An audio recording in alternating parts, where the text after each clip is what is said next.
And good morning, everybody. Welcome. Sorry I am late, but I slept a little bit late and then I got busy and then the wife started giving me orders. You know how it goes. And 2 minutes later, you're late. Hello, Tommy. Good morning. Good morning. So guys, exciting news. We've got a new Zebo mod that I need to test and see that it is doing its job. This is 502A, not public, so don't ask for it. When it's ready, you'll get it. And thanks, Tommy. Yeah, and the wife is worth helping every now and then, you know. I mean, we just have to do our bit. Right, so I've reconfigured, I've done everything I needed to do in the time that I then was waiting for 1:30 to happen. So I'm not online, I'm not going to fly with those guys because they're probably halfway to the destination anyway. So me and forgetting to put on the APU on the bus. So they're probably halfway there already. Is your napper back on? Salimi. See, I was supposed to do that before I went live, but anyway, you know me. Right. Yeah, so I'm just going to take it easy and we're just going to see what happens with the bird. Morning, Neil.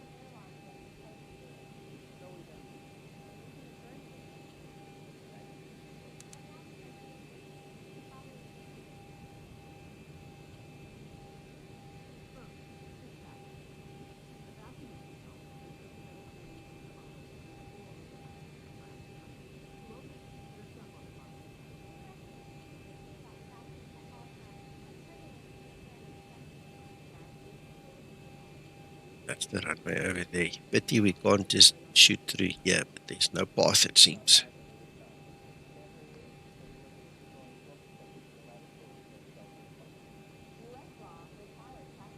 Just to set RTO again. Oh, and I suppose I can start my engines now. Why not? Just about done here. Go ahead and set your parking brake.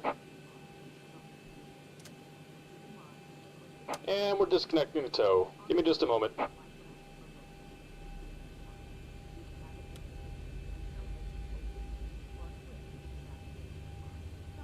Môre Geert.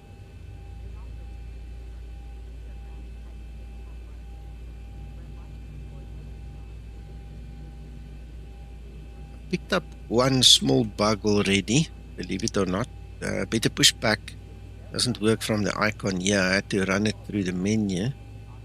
That's interesting. I remember it happened once before, but long time ago, only once. Hello, Christer.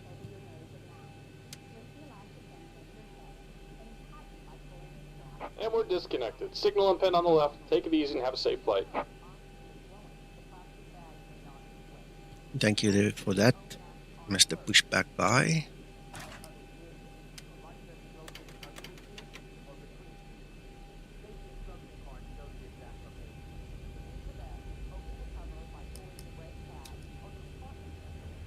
Get some air to the back there while we start engine number 1.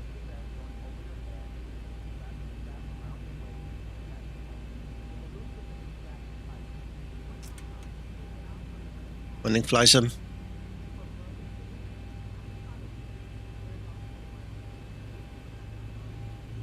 Bye. All looking good.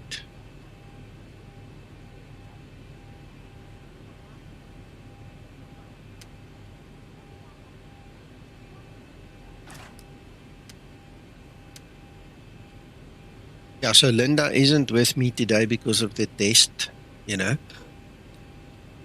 We're just keeping it simple.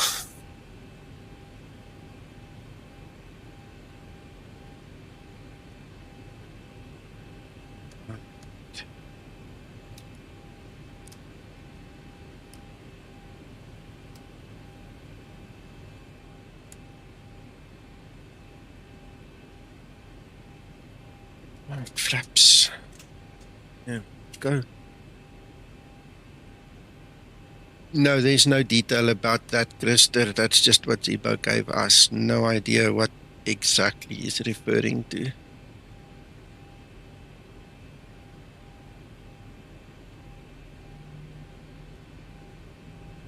It's probably because of the rolling. Remember in cruise, when you have a tailwind, this thing rolls left and right, left and right, left and right. So I'm going up 370. Hope there's wind. We'll check it.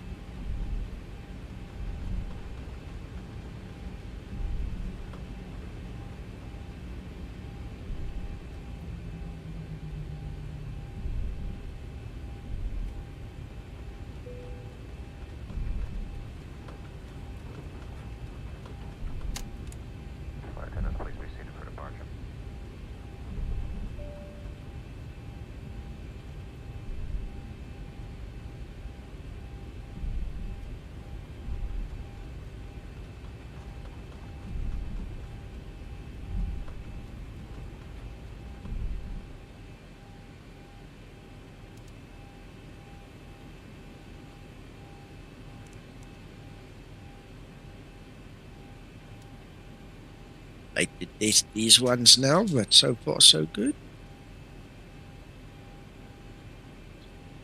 Right, flaps. Bouncy set. Right, clear that one. Let's go.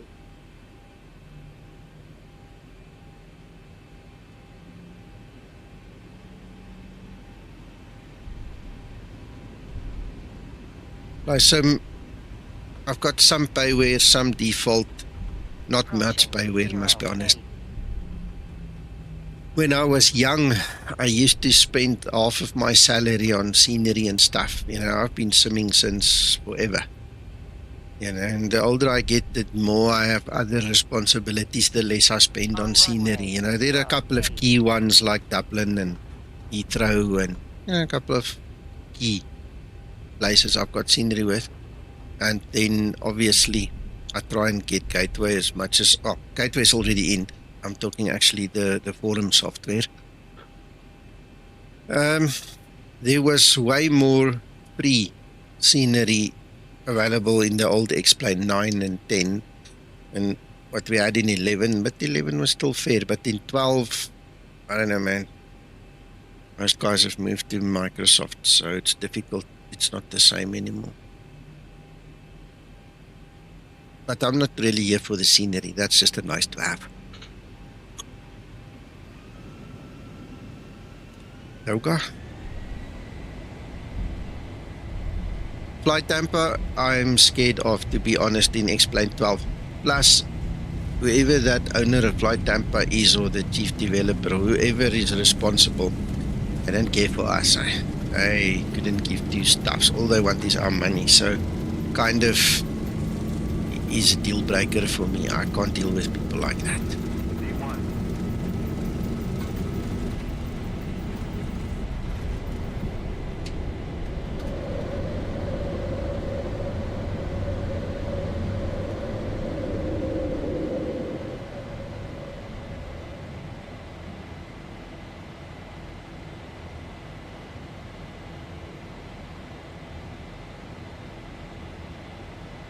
Flight damper used to be my go-to. Must be honest, I'll tell you the whole story.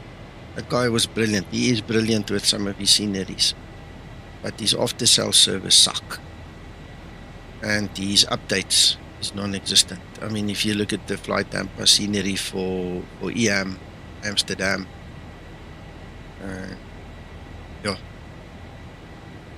needs help.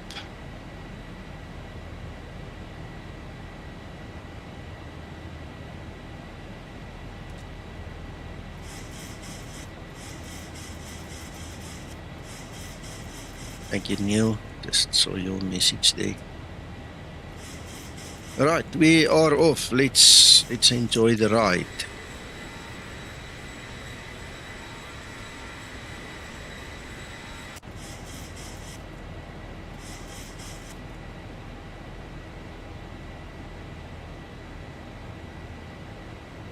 Yeah, Christer, but it's because of guys like you. I mean, you spend countless hours making the scenery great for us, you know, and then we all share in that when it gets released through Laminar. You know, it wouldn't have been the same without you. I mean, kudos when it's you. You did very well for the community.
Negative, Tommy, because I'm so late.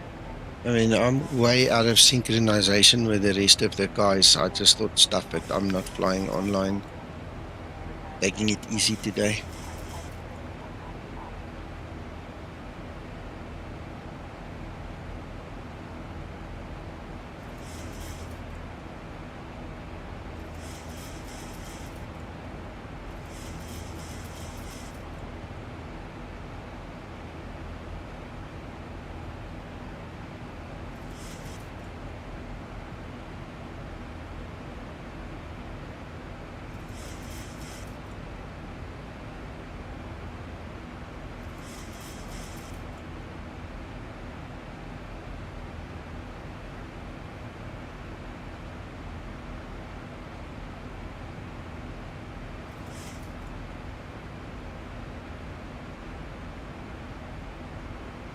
It was more stable at takeoff, Christer. I actually rolled the aircraft because I was still in the mode of compensating in my mind. And then I had to correct myself there. That was more stable.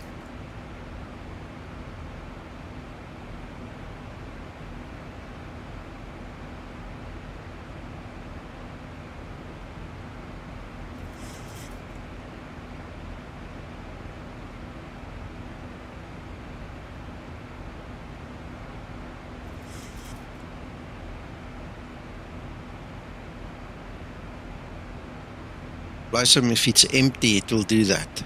You know, if it's not loaded correctly, it will do that. So, just how it is. You configure it correctly, you should be okay. Oh my goodness, then I start to yawn. I had such a good sleep last night. I need more of those. But now I'm yawning.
Yeah, I'm sitting here talking and I'm muted. I was just checking the rolling action.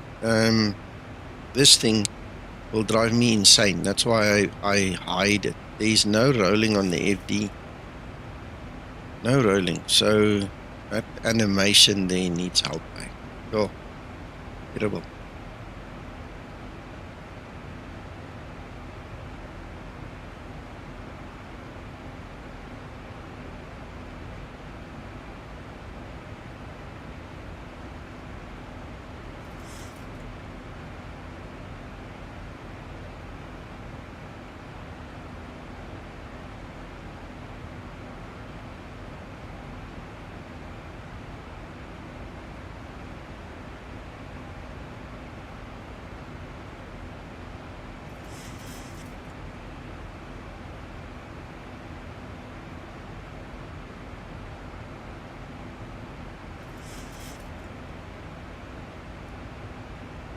It's possible, Christer. I don't know either.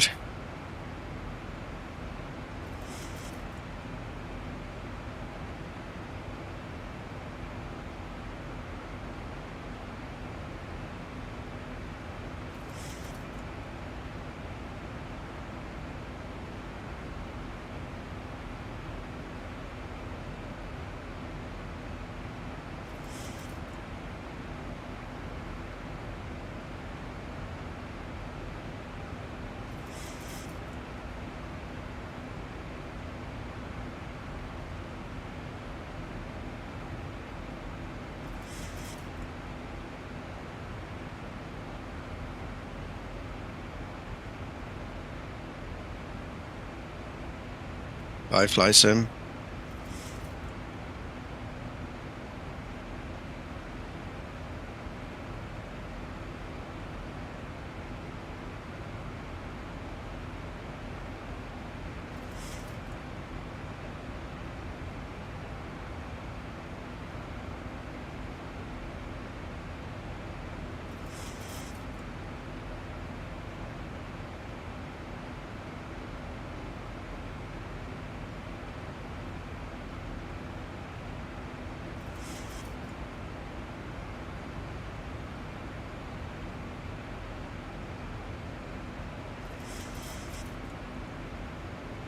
Tommy, 10:06.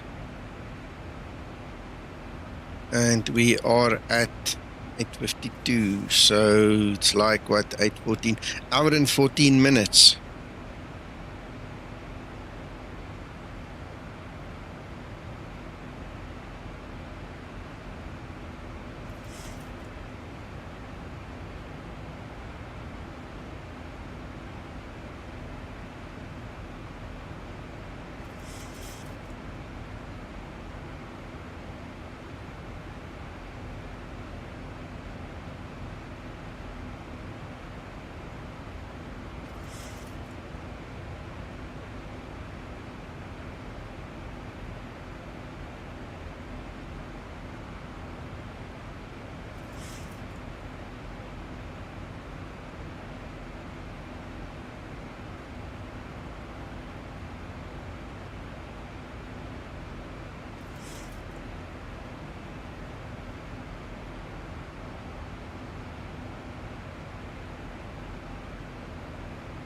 Jacob, I don't know. I haven't spoken to Zibo in a while, eh? Even last night when he gave this to us, he didn't speak to us. He just gave us the software. So I don't know. Don't know things like that. Probably, but I don't know.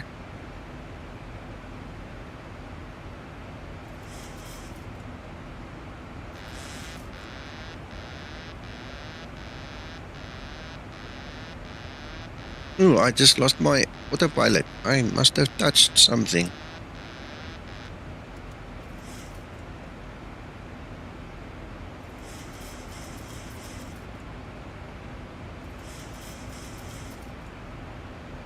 Okay, I think I touched my trim wheel there, and then I lost the autopilot there for a second.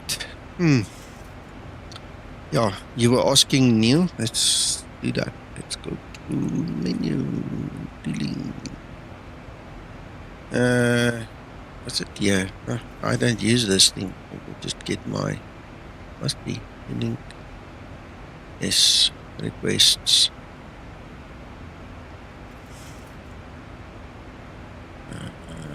Just go back quickly. UUEE. Okay, that's already filled in. Message. There you go. Hello, Alex. Welcome.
Well, it's meters per second, so you can go calculate that.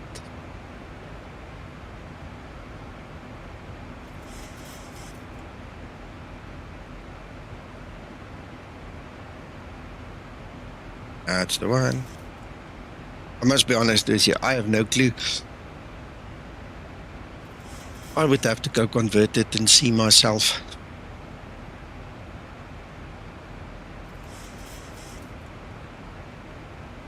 I don't think any of us, even us here using metric, we're not used to using meters and so on in aviation. We're all used to feet, man. Or something else at least.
This, look at this, This sudden barrow changes. Laminar can really do something about that, I'm sure. They must just smooth it out a little bit, because this is just not right.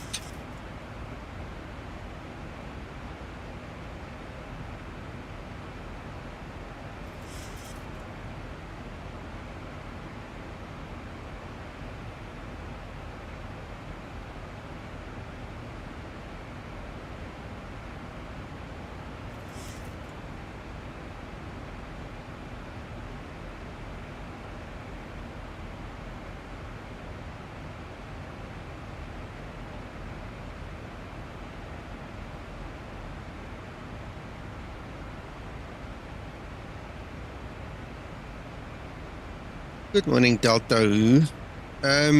If you rewind a minute or two, you'll see that there's this jump in the barometer setting. Now, we're supposed to be on standard. This thing isn't supposed to pick up on whatever is set in the background in the weather changes.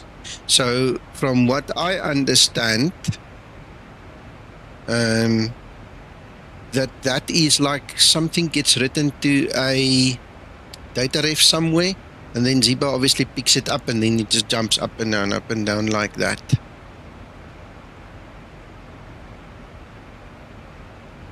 If it's not, I do apologize, but that is my understanding, is that there's the sudden barrow change.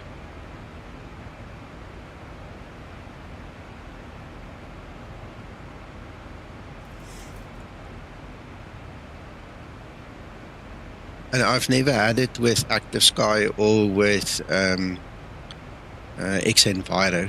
So again, that it speaks to me like there's a data ref somewhere that gets triggered, you know, and then Zibo picks up on it, and then the barrow goes either up or down. It's probably part of a weather update, I think.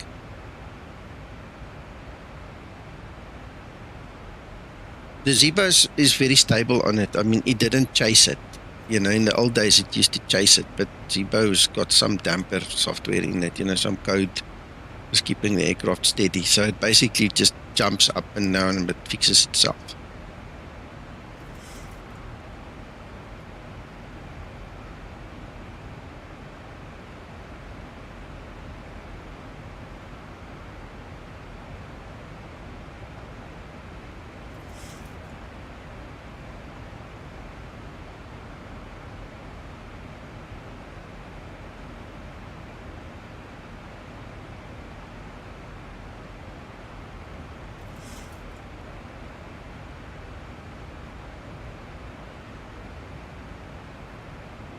Christer, I don't think you get a barrow jump like that. I've never seen it. If it is there, then obviously I don't know about it, but I've never seen it in the real aircraft where, or in the real weather, where you fly through an area where there's a major difference like this in the barometer setting from one section to the next section. You know, it's just, I've never seen it.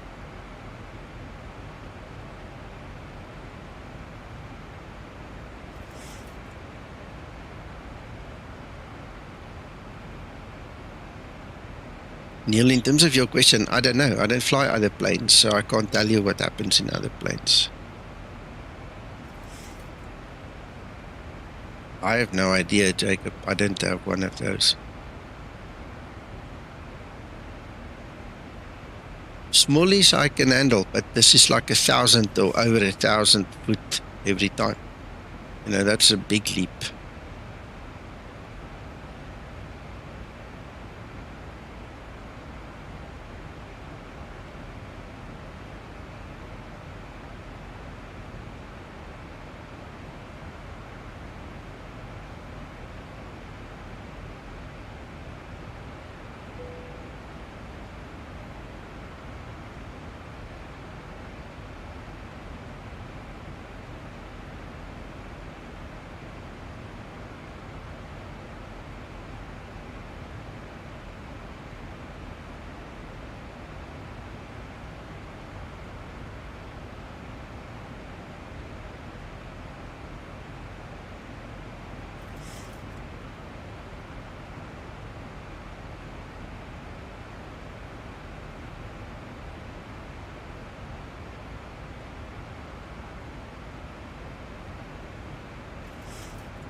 No, Jacob. And if you followed some of my other videos, you would know Twixter said it's going to take months before he gets back into it.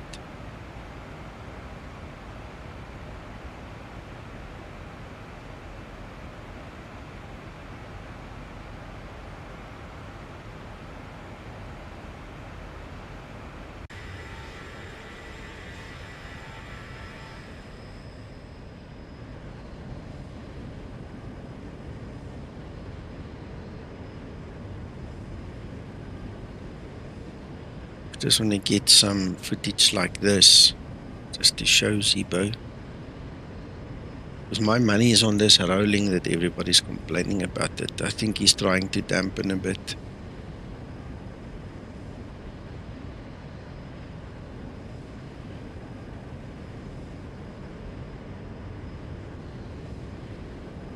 Don, thank you. Yes, okay. Yeah, and I think that's basically what Neil said as well. It's just something small.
Yeah, Don, Twixter, when he was here on stream with us, basically said that he thinks it's related to the laminar weather changes, okay? And the consensus at that time was, we're going to let laminar settle, all right? Let them find their happy place. Once they tell us we're done, then it's going to be easy to amend the Zebo code or any other aircraft code to match the expectations and whatever XP weather does. There's no point in us chasing our tail right now. Okay, so once Delta, who's here on stream with us, tells us, okay, we're done, we're happy, this is what we want, you know, then we've got like a baseline to operate on and around. But at this point in time, any changes that we make can potentially be broken later down the line. So until that happy place is reached at laminar, there's no point in us chasing our tail, you know. And obviously, Zebo and Twixter and anybody else who makes these aircraft for the simulator need to understand what laminar did, why they did it, the magnitude of what they're doing, and then use the full context that they pick up on to go and then fix their aircraft. See?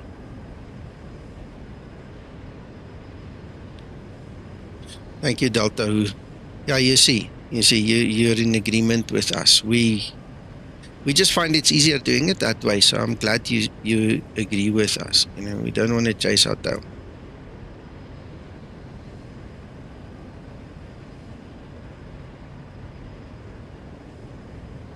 Delta, while you are here, I mean, it's not just all negative. I must be honest with you. I'm loving the clouds. I'm loving what you guys did. This is what we've been dreaming of for X-Plane for many years. You know, I mean, things are coming nicely together. I like these anvil clouds. I mean, really, look at that. Look at that.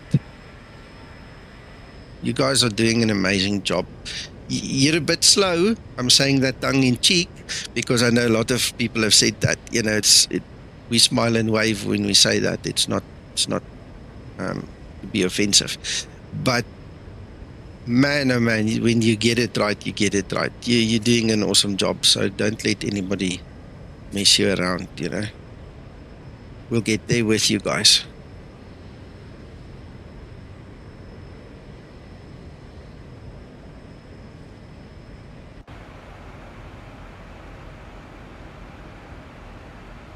Yeah, I don't see any water in those clouds unless we go fiddle with the radar. Oh, need to get my happy place here as well.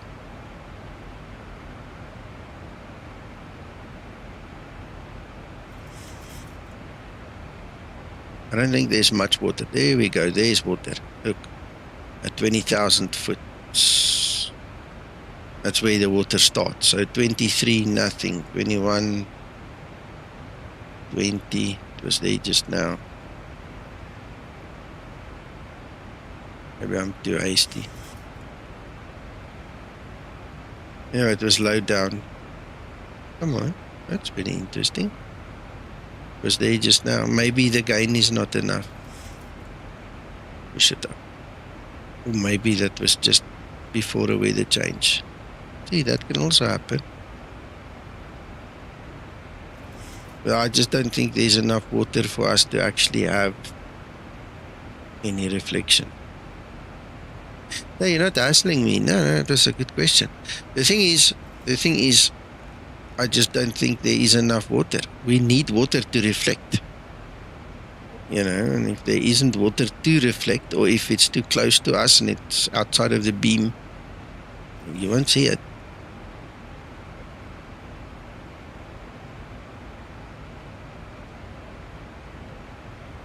I'm happy with this stability, I must be honest with you. This is actually very stable. Oh, hang on, wait, I forgot to check. Where's the wind coming from? Okay, it's not 100% from the back, but it's still slightly from behind. So usually, and at 67 knots, this thing would have been rocking already. That's very stable. I think Zebo's onto something here.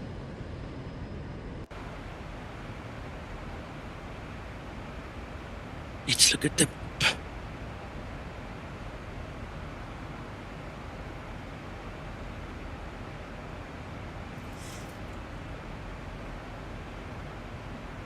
I don't know what altitude that would be. We can always go back and check again.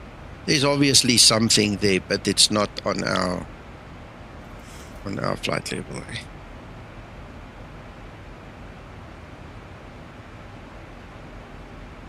Yeah, but it's not on our level. And now we've got the turbulence, the cloud turbulence. Look at that.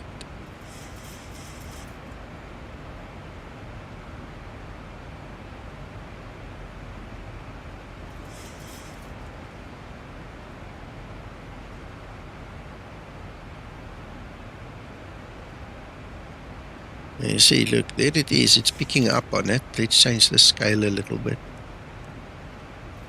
It's picking up on it. It's not like it's not there, but you've also got to learn how to use this thing. But it's low. That's on 21,000. We're at 37. Hello, home email. So yeah, it's not like it doesn't see it. It's just not significant for us. Email. I am from South Africa. I'm sitting in Johannesburg in South Africa. Here you go.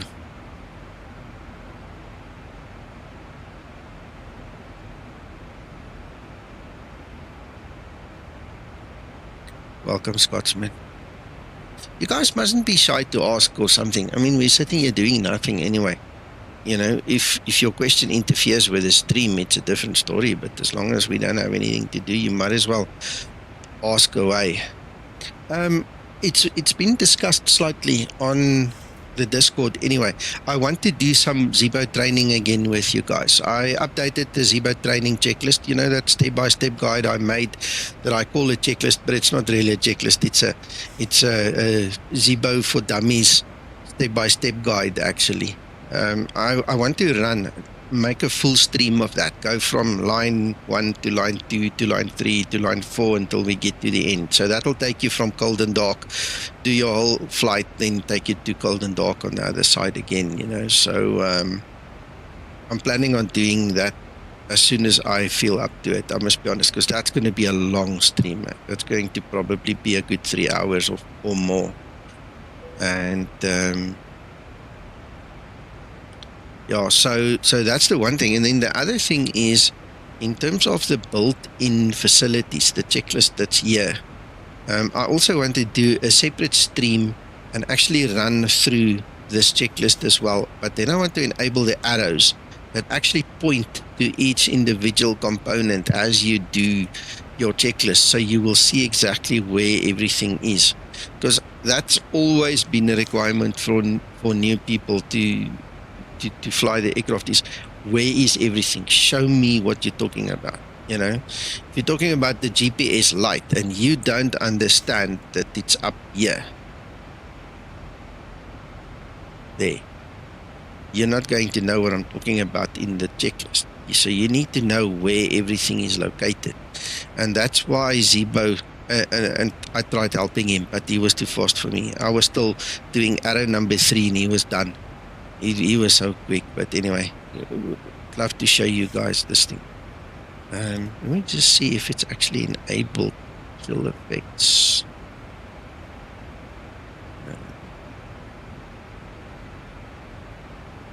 3D arrow. Yes, it says show.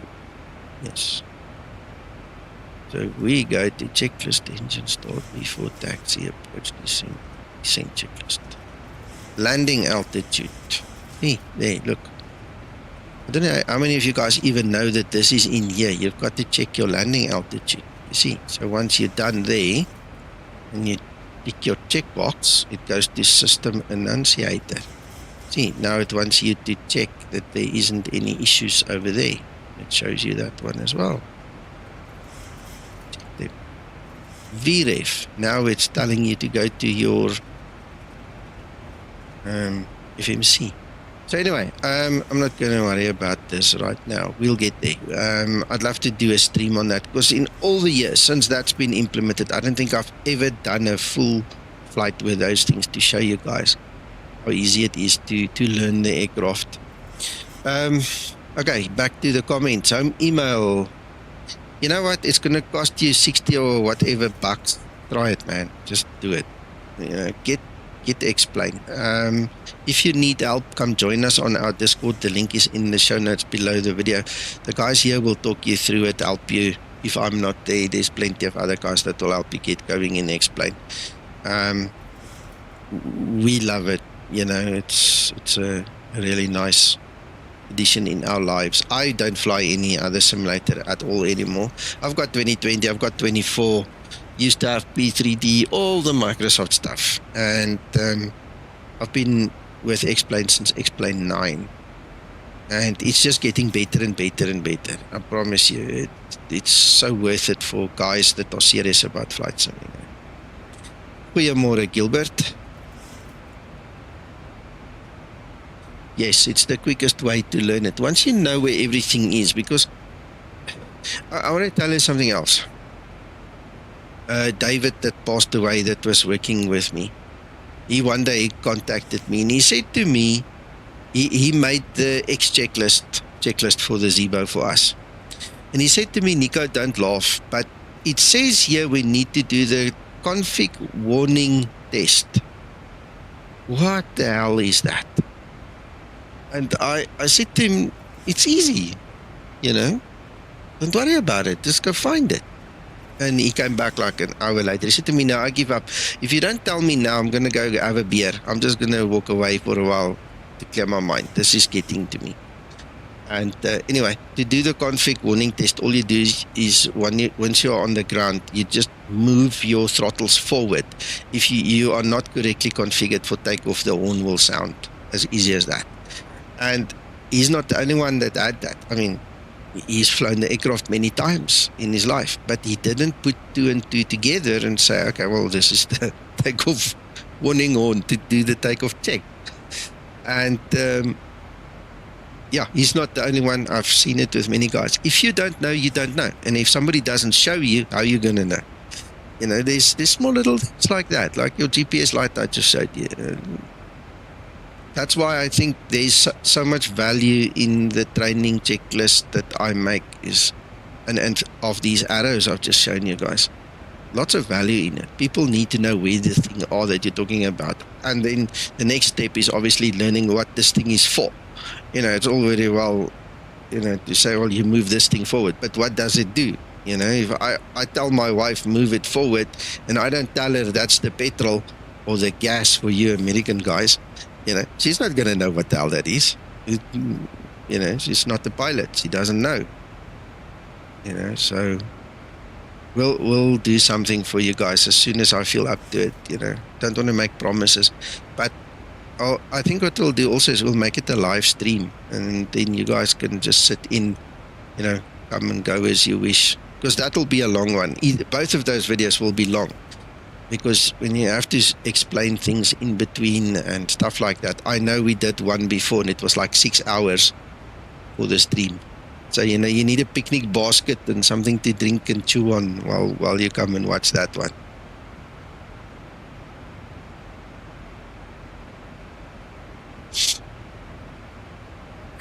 You know, Jacob, speaking of iFly, that's the one thing that Max, that is the only reason I would actually consider going and checking it out myself.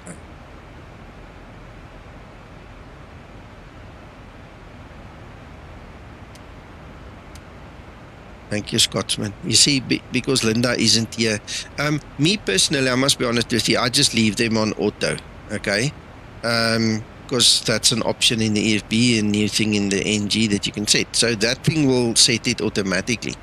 But I've had 1 or 2 comments on stream where the guy say, oh, you forgot to do it. And Sasso, when Sasso is here, he always tells me to put it on just to make sure that it's really there. And then I forget to take it off again. Oh, landing. Hello, Nico. Hi, morning. How are you, Tom? Yeah, very good, mate. Very good. Just want to thank you, man, for all your work that you do on the old Zebo. Very, very good. Yeah, thank you. It's so in my blood, you know. It's like family to me, you know. It's just a child in my life. So now we're enjoying it. Passion, man. I know like the certain projects get you that way, you know. Yeah. Yeah, Scotsman, no, Linda's out because of the test. I don't want her to interfere, just in case. I've already picked up on the fact that this icon, where's this thing, ground services, that one, doesn't work in this version. So I don't know what happened, but that thing died. So I had to use the menu to get better pushback to work. So, I better start my planning for descent. We've got 41 nautical miles, sorry. Let me jump in there.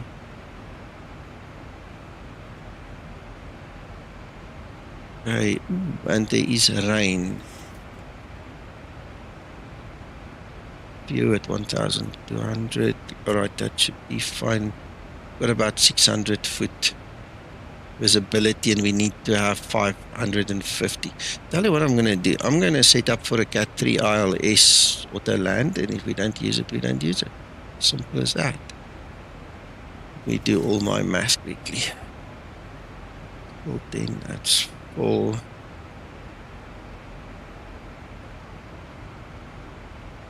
Past.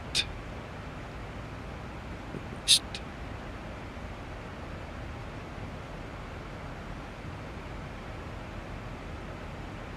I switched them off already. I do that from my controller. Let me show you. Day off. I can do them from here. Without clicking them with the mouse. That will be 4.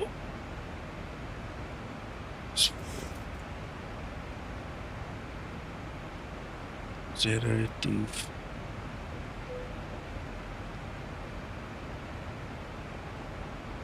okay, all right, then that's 800 kilograms we need to drop there, so that's 60.5. Listen, light. Oh, what I didn't do. It says rain, so I'm just going to say medium, where we won't go all the way. And the temperature is 10 degrees, so let's go do that. Right, so this thing is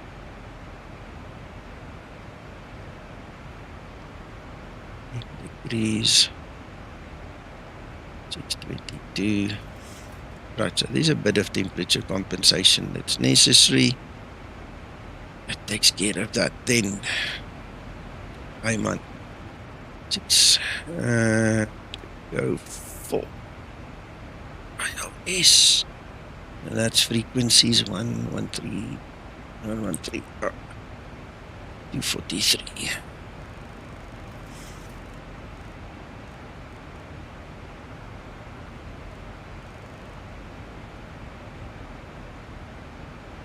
Yeah, that's cool. Thank you so much, Scotsman. 43. We need to be 70,000.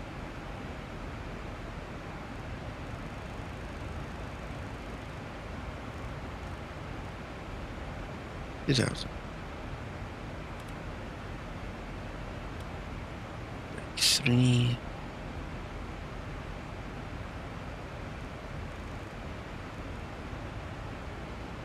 Right, what did we not do? What did we, oh yes, 1, 0.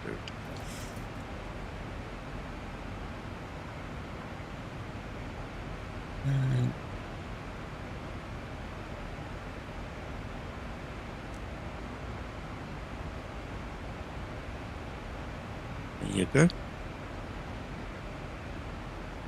Right, minimums set, VREF, standby.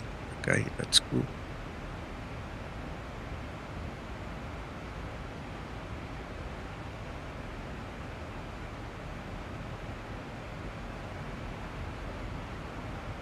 Lovely clouds.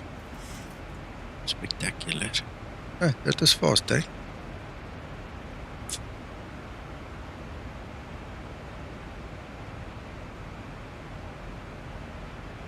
Anyway, Tom, back to you. Thank you for joining me here in Discord. Nice to have you.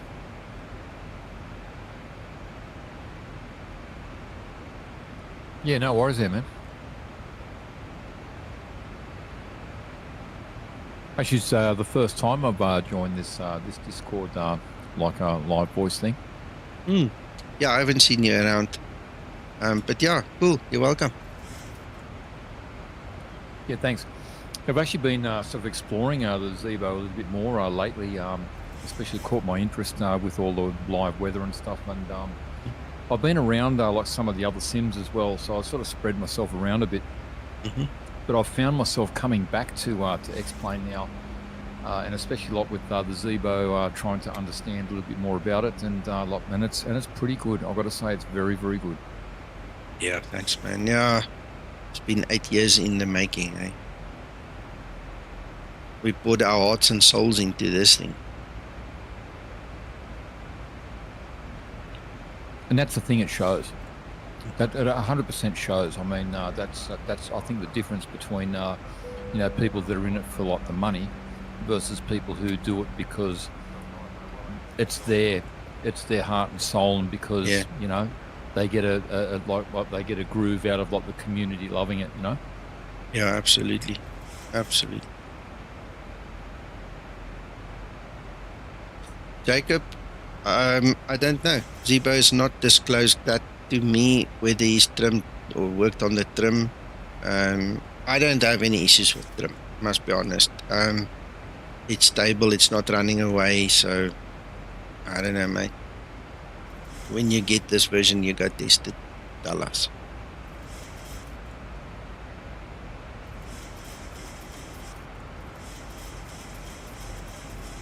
Is there a version that you're working on now, Nico, that you're using that's not available to the public yet? Or, This one. Or what? Yeah, this one. This one that I'm flying. This is not available to public yet.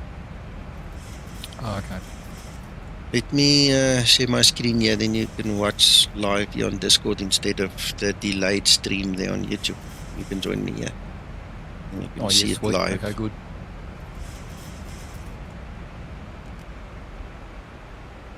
No, it was active, obviously, because we were above the VNAV path, and it was pointing my nose down, and that's why I pulled the actual lever to just assist the aircraft to get back on track. It's never going to be 100% still. It's just not possible. That's not life, how it works. There's got to be. But I remember there was a time, you know, where this thing just didn't stop trimming. It just kept on trimming. You know, that's no longer here. But it's got to trim sometime.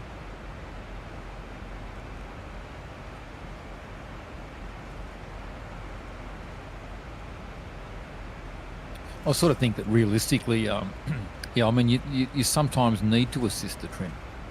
Always. There's in every flight, there's a chance that you have to, and you're more than likely to.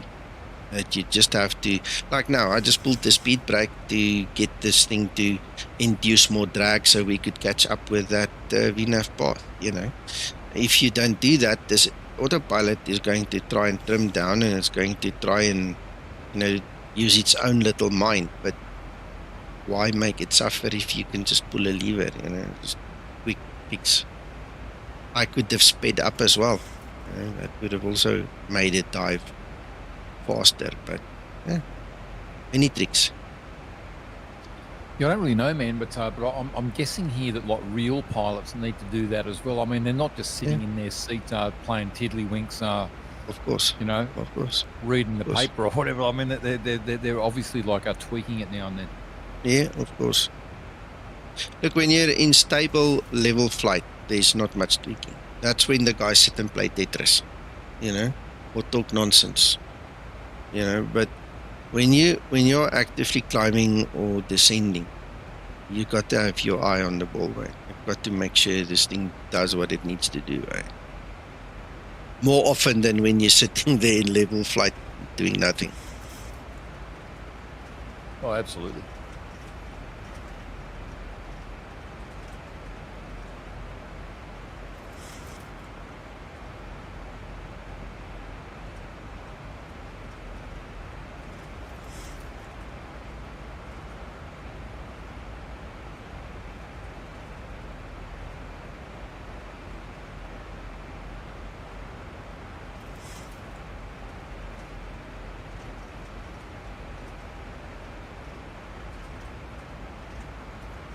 Here goes Scotsman.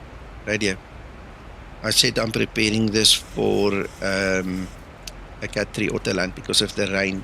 Our RVR is a bit low on the normal ILS. We need to have 550 meters visibility, and we've got clouds at 1,200, so that's going to be close. So I've made provision for Autoland if we need to.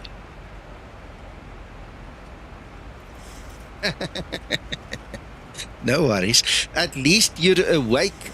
You know, you're a good first officer. You know, pat yourself on the back or put your little star on your forehead. You know, you did it.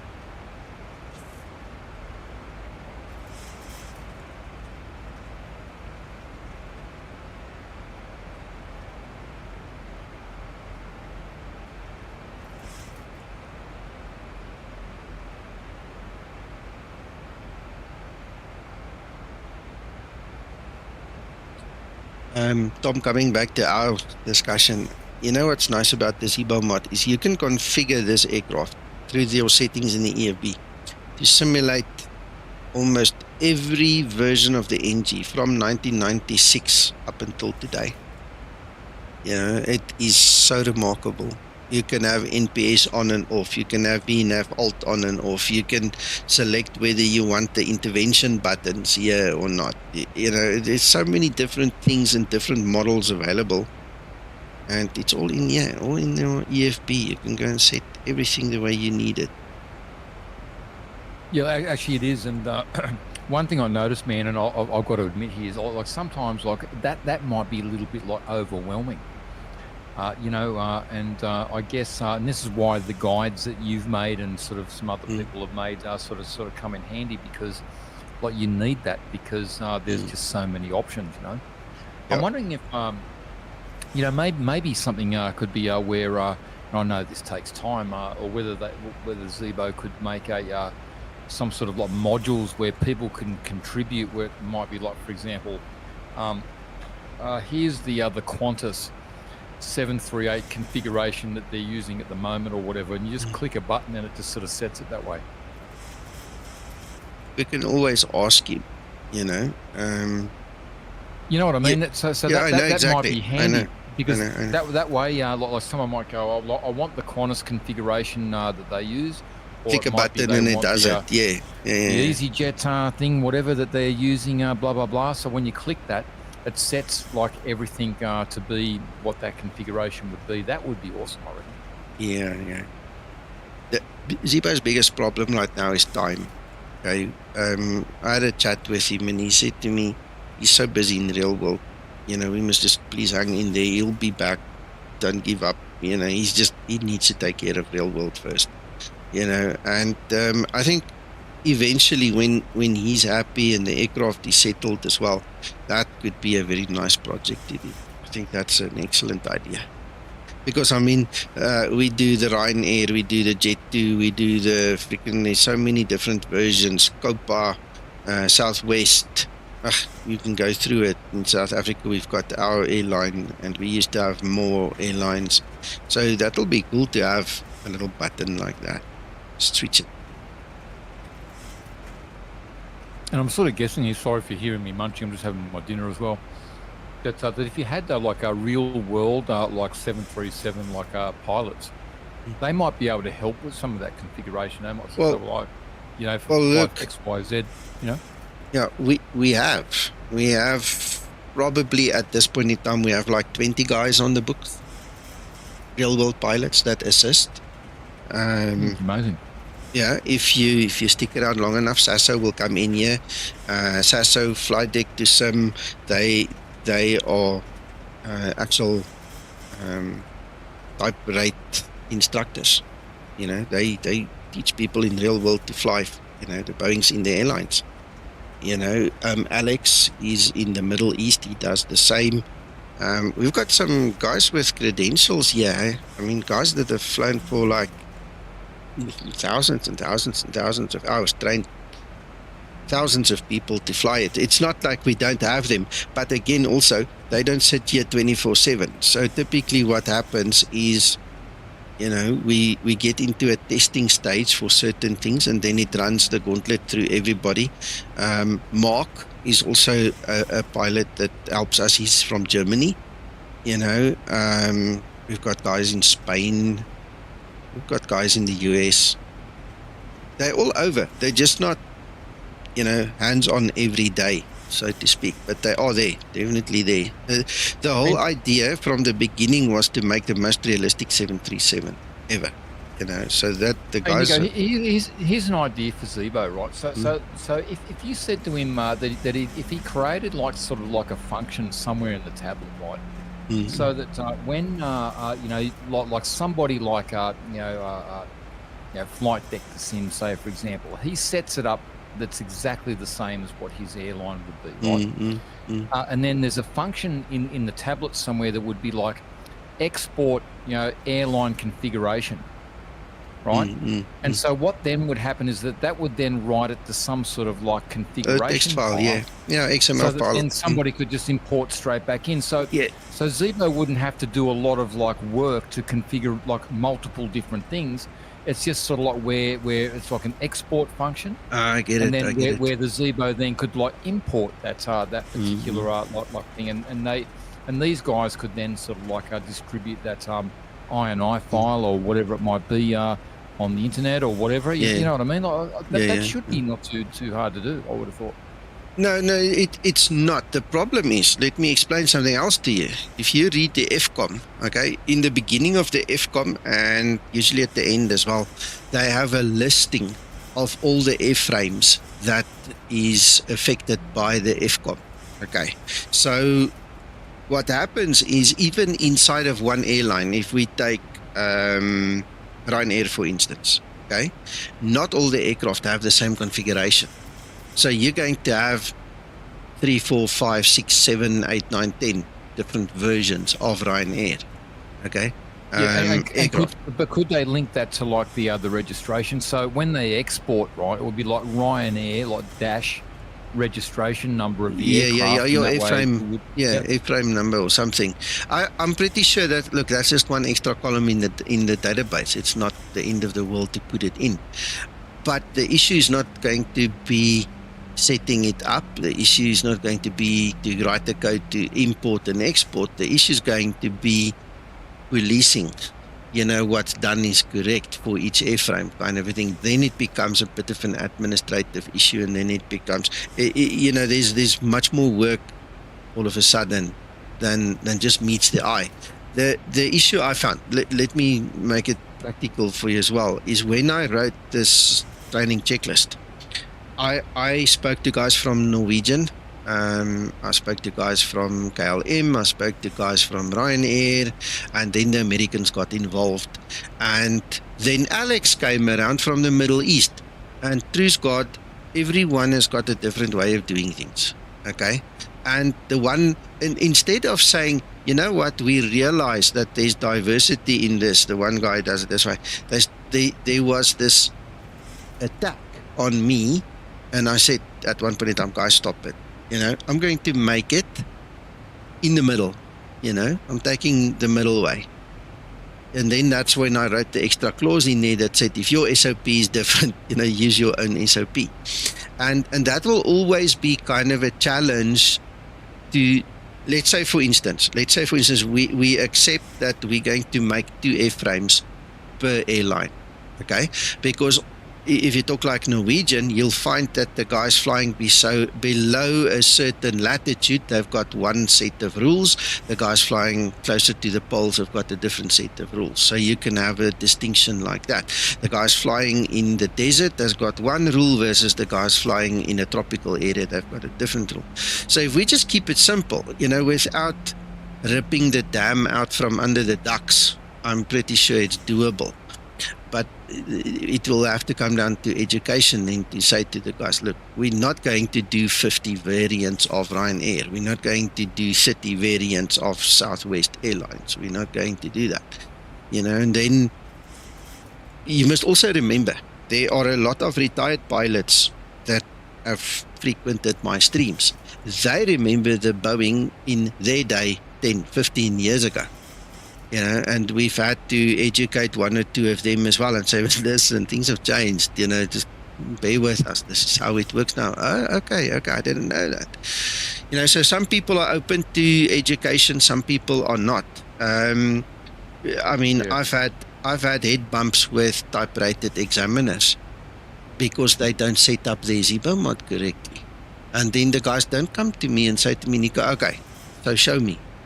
Not a single type-rated examiner has ever come back to me after I told them that's the problem to ask me, please help me to set it up correct. They just don't. Well, maybe those guys need to provide a document themselves for the Zebo, I guess. Well, the problem instead of criticising you, like do it themselves then, rather than criticise you. Well, they're not going to be able to do it themselves unless they follow my book first. Because if you keep on having your auto throttle disconnect, if you keep on losing control, if you keep on having XYZ, which is already documented, there's no point in writing a second manual. Just read the first one, And I don't know whether it's pride or ego or what the story is, or the people just get pissed off at me for pointing out, to be a type-rated examiner on an aircraft like this, you've paid your dues.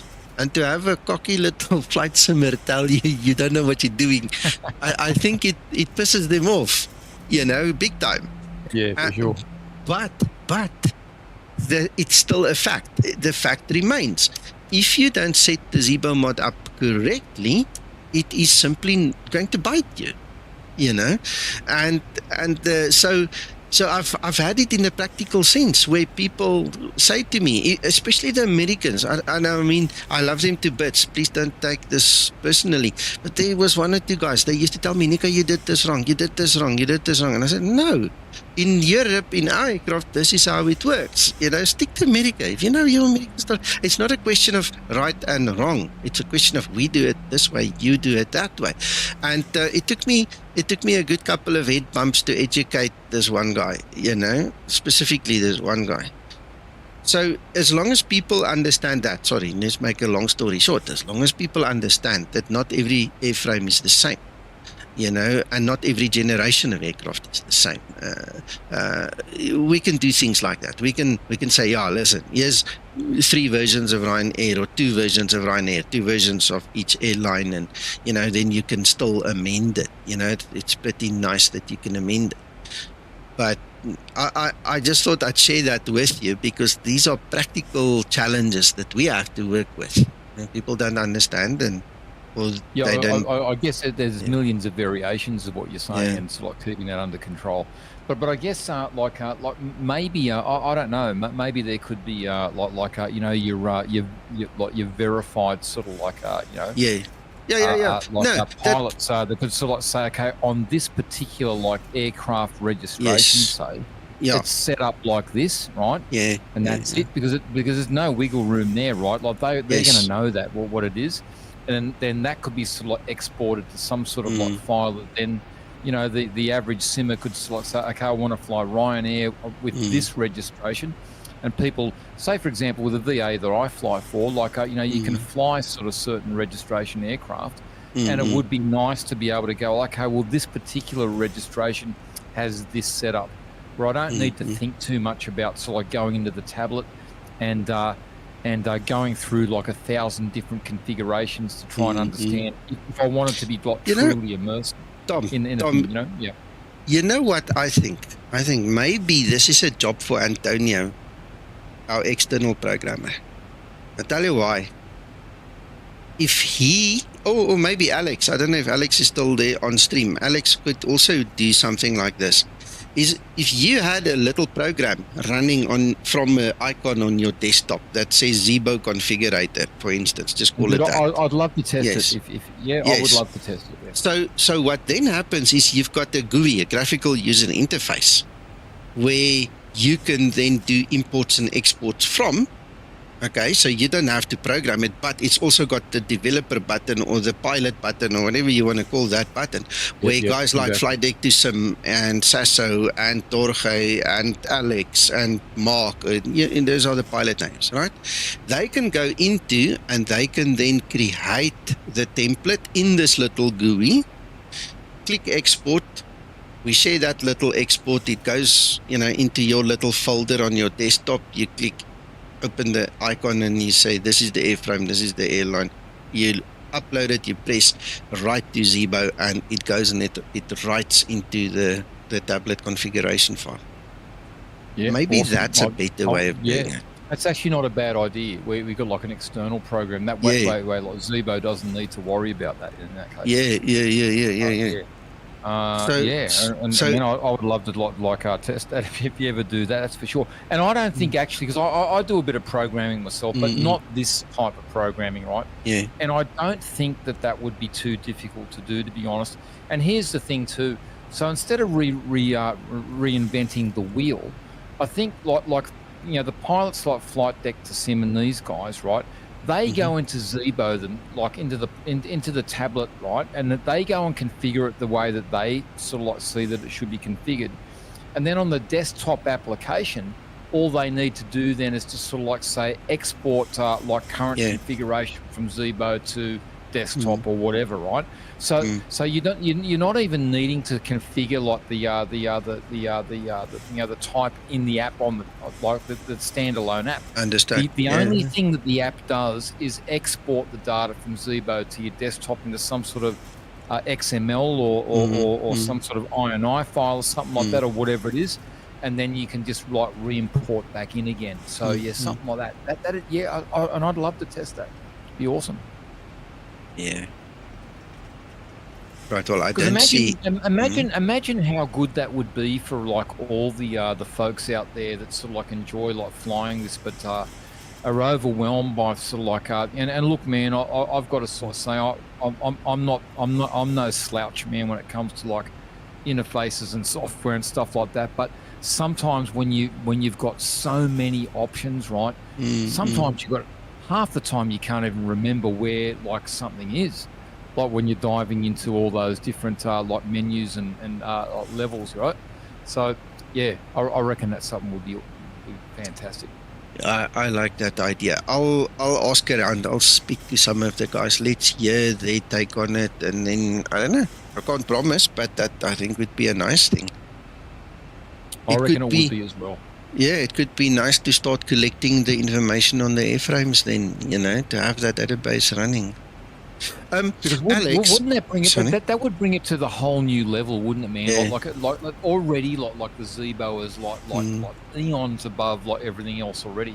But that would bring like an extra functionality where you could sort of say, now we're flying like the airframe of this particular registration of aircraft, man, and it is like pinpoint and it's validated by sort of like say some real world drivers. That would be awesome. Yeah. Absolutely awesome. Yeah, I like the idea. Alex made the Zebo installer for us, easy Zebo. If you look in Discord, you'll see it's at the bottom there. Yeah, I saw that. Yeah, and that's a treat to work with it, which is why I was thinking of him. He's not on stream anymore, but, I'll have a word with him, see if we can come up with a plan if he feels up to it. Again, everything is done voluntarily, and if there is time and, I can't see that we can't find somebody to do that for us.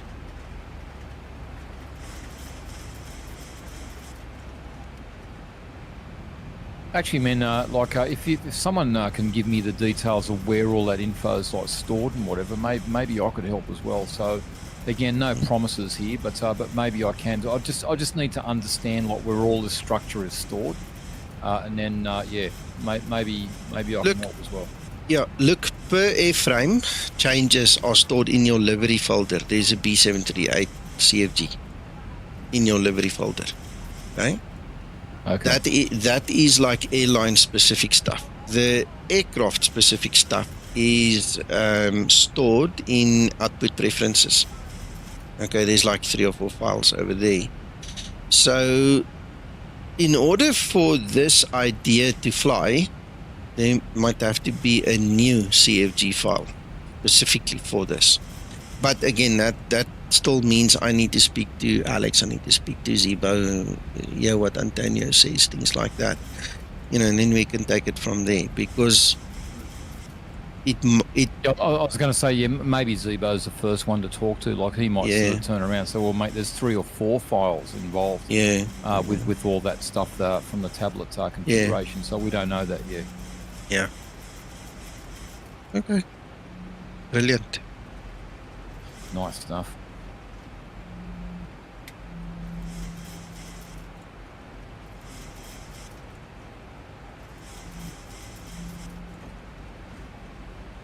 What's the other changes here that you've got with this one that you're flying now from the other release? Zebo says he gently tuned the autopilot. And what was the other thing? I don't remember. And he said fixes a few minor bugs, but he didn't specify what it is. Usually when he talks about minor bugs, it's usually typos or comma or a dot in the wrong place. Oh, yeah.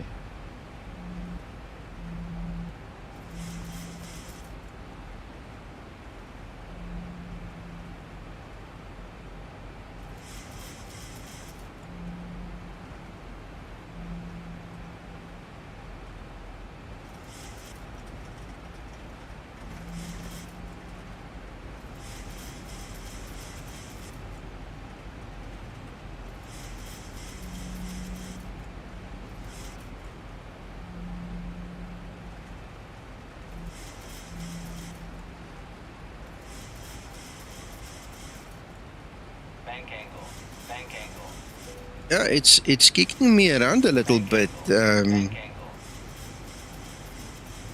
I don't know how realistic it is, but I can tell you one thing. Look at it. It's kicking us. It's kicking our backsides a little bit. Yeah. That wind is moving. Eh?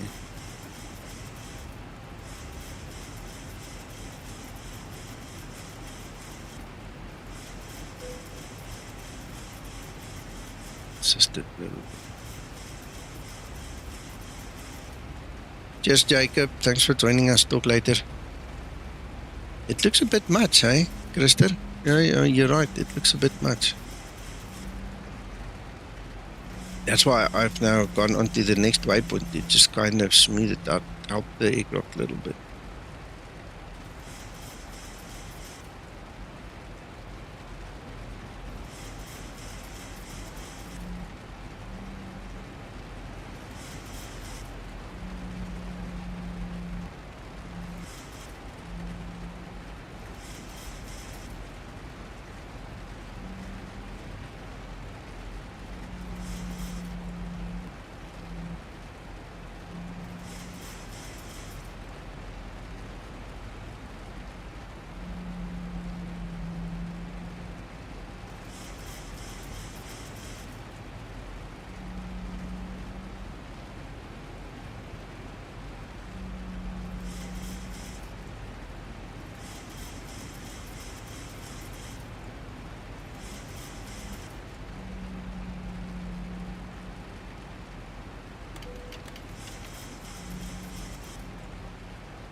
That's not supposed to give us the bank angle every time. That's a bit overdone.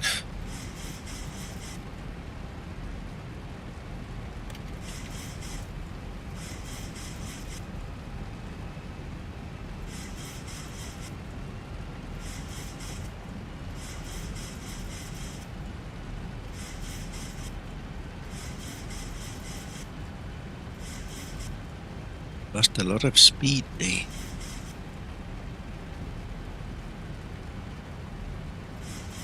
It's like the aircraft is slightly struggling to stay on the magenta line all of a sudden, eh?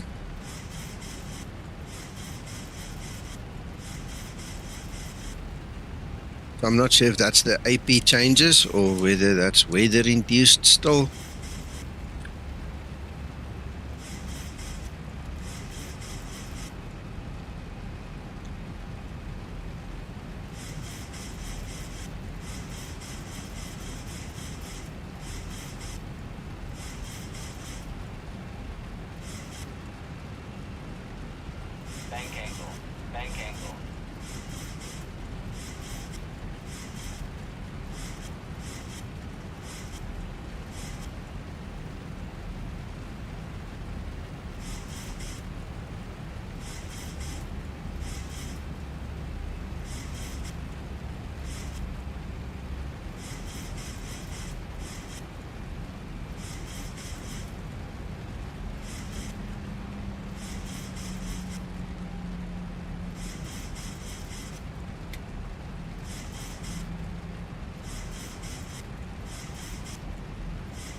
Yeah, I think so too, Krister.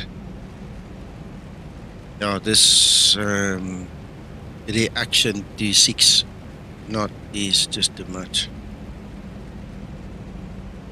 Thanks, Scotsman. This thing is struggling to stay on path, and it doesn't help that I touch my trim wheel, you know? It's actually...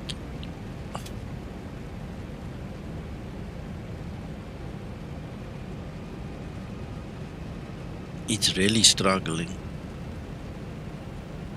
It's trying to turn back, and then it's going to lose it again. We'll let it go. We'll let it go.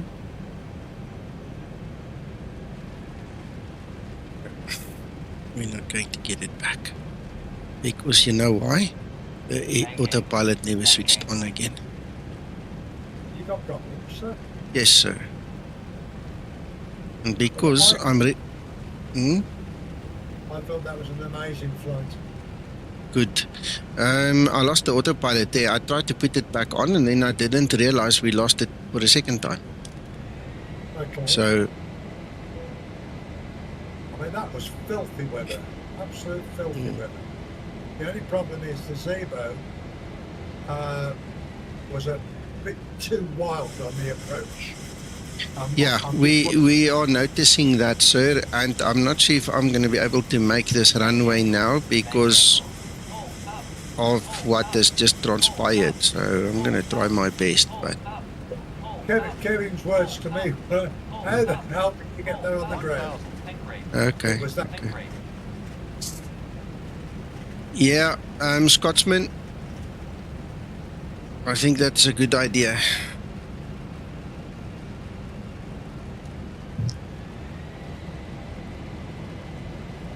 I am wondering if XP Realistic probably did some damage on it. Negative. No, it won't. No, it won't. This is absolutely a situation of this autopilot or something. Now, can you believe it? There's now somebody knocking downstairs.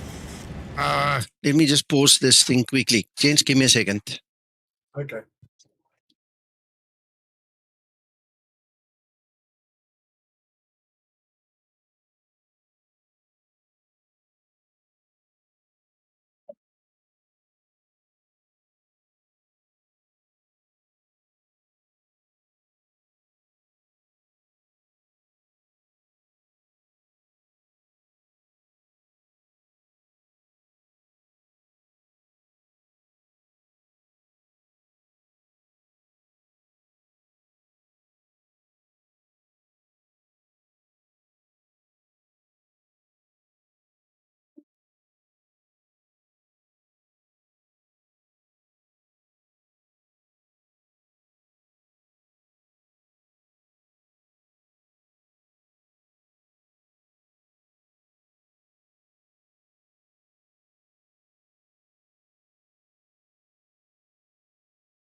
Nico's not going to like this if he comes in while that cloud's like that.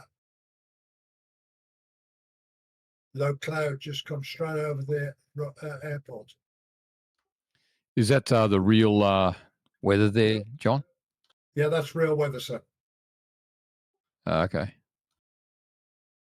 I'm quite impressed with it all. It's other than the Zebo, for some unknown reason, he's overreacting to the autopilot.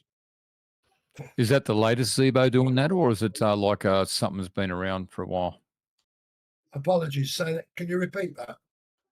I was going to say, is it just the latest one that Nico's using that's got overreacting, or is it the others as well? I've no idea. I only ever use the Zebo. I don't use any other aircraft. No, that's what I mean. I mean, he's using the latest beta thing or whatever, like, right? So what about the previous version? Was it still like acting like that or what? I have no idea. I think Nico, like me, has moved on to beta 3. List of the Zibomod, right? So we now know that there is a problem. Let me just see where I'm at. Sorry, guys. Get the gear up. I was going to say that's sometimes a problem, is it, mate? When you've got the latest, you got the latest sim and the latest aircraft, so you don't know which one's the culprit. Yes. Yeah. At this point in time, yeah, it could be both. Now the issue here is I need to quickly get control back of. And I'm also on real weather, real time. 100. Yeah, there I crash. See, holy shit. Anyway, okay, yeah, that was just not meant to be with all the bloody interruptions and everything I've just had. So anyway, that's the end of my story here. Yeah, I'm gonna go give my brother a hiding just now. Give me one for me as well. Yeah. Anyway. All right, guys. I'm going to get going as well. So catch you later, guys. Thanks, Nico. Cheers, Tom. Thanks, John. We'll catch you next time, yeah? Speak later. Bye. Stay safe. See ya. Bye-bye. Yeah. See ya. Okay. One of the things that happened to me just now is I couldn't get control back of my throttle at all. So, cheers, Scotsman. For some reason, and I mean, I disconnected the auto throttle, everything. I just couldn't get it to get my thrust back. It just didn't want to give my thrust back at all. So I got stuck there. Yeah, I just got totally stuck there. I think maybe the boss needs to start looking at everything, just double checking. Well, this is the latest version. So I'll give him my. He's got the link to the stream anyway. I'll give him my report and say to him, check this, check that, and the other. But there's definitely a strong influence on the explain weather here, where the Captain, autopilot is we are definitely starting struggling boarding in now. this weather. Please. Okay, but make now, sure the cabin look, is we also conditioned. know that this version of explain has been pulled. Okay, it's no longer available. So it could be, yeah, they pulled it. This version of explain has been removed. So they apologized and they said they'll be back next week. We should go back to beta 2. So that could also be an issue, Uncle John. Yeah, I'm going to stay on this one, I think, for the time being. Yeah. So yeah, there are a couple of things that could have gone wrong and very definitely did go wrong. What I found interesting is that I just could not get control back of the throttle at all. It refused. So is what it is. It was fun and all, but it wasn't meant to be. So we'll test it a little bit more, and then by the time the guys get it here, the users, it will obviously be resolved from our side, and then we must just hope the laminar stuff gets released again next week. Okay. But that's it. Sorry, apologies, but I'm going to go now, and then you guys have fun. We'll chat with you soon again. Bye-bye. And thanks, Mika. Bye.